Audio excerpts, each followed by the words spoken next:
ഇന്ത്യക്കെതിരെ അധിക തീരുവ ചുമത്തുമെന്ന അമേരിക്കയുടെ പ്രഖ്യാപനത്തോടെ ആശങ്കയിലാണ് കേരളത്തിലെ പല വ്യവസായങ്ങളും. സമുദ്രോൽപ്പന്നങ്ങൾ, കയർ, മരുന്നുകൾ, വസ്ത്രം എന്നിങ്ങനെ പല മേഖലകളെയും ട്രംപിന്റെ പ്രഖ്യാപനം ബാധിക്കും. ഇന്ത്യൻ സംരംഭകരെ പ്രതിസന്ധിയിലാക്കുന്ന നീക്കമാണ് അമേരിക്കയുടെ ഭാഗത്ത് നിന്ന് ഉണ്ടായിരിക്കുന്നത്. ഇന്ത്യയിൽ നിന്ന് ഇറക്കുമതി ചെയ്യുന്ന ഉൽപ്പന്നങ്ങൾക്ക് 25% തീരുവയും അധിക പിഴയും ചുമത്തുന്നതോടെ ഇന്ത്യൻ ഉൽപ്പന്നങ്ങൾ അമേരിക്കയിൽ ഇറക്കുമതി ചെയ്യാൻ കൂടുതൽ പണം നൽകേണ്ടിവരും.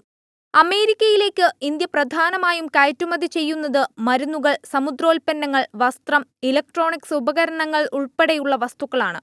ഇന്ത്യൻ സമുദ്രോൽപ്പന്നങ്ങളുടെ ഏറ്റവും വലിയ വിപണി US തന്നെയാണ്. കേരളത്തിലെ 130ഓളം കയറ്റുമതി അധിഷ്ഠിത സമുദ്രോൽപ്പന്ന യൂണിറ്റുകൾക്കും ആയിരക്കണക്കിന് തൊഴിലാളികൾക്കും ഇത് തിരിച്ചടിയാകും. നമ്മൾ റഷ്യയിൽ നിന്ന് ഓയിൽ വാങ്ങിക്കുന്നു എന്ന് പറഞ്ഞ ഒരൊറ്റ കാരണത്താൽ ഇനി penalties additional we have no idea അത് എത്രയാണെന്നുള്ളത്. നമ്മൾ വിചാരിക്കുന്നു അതൊരു 10% ആയിരിക്കുമെന്ന്. ദാറ്റ് മീൻ 25 + 10 + 10 സോ 45% എന്ന് പറഞ്ഞാൽ ഏത് കച്ചവടത്തിനാണ് അത് സഹായകരമാവുക? 45% താരിഫ് കൊടുത്തിച്ച് അതാണ് അതുണ്ടാക്കുന്ന ഇമ്പാക്റ്റ് വളരെ വലുതാണ് ഇന്ത്യയിൽ.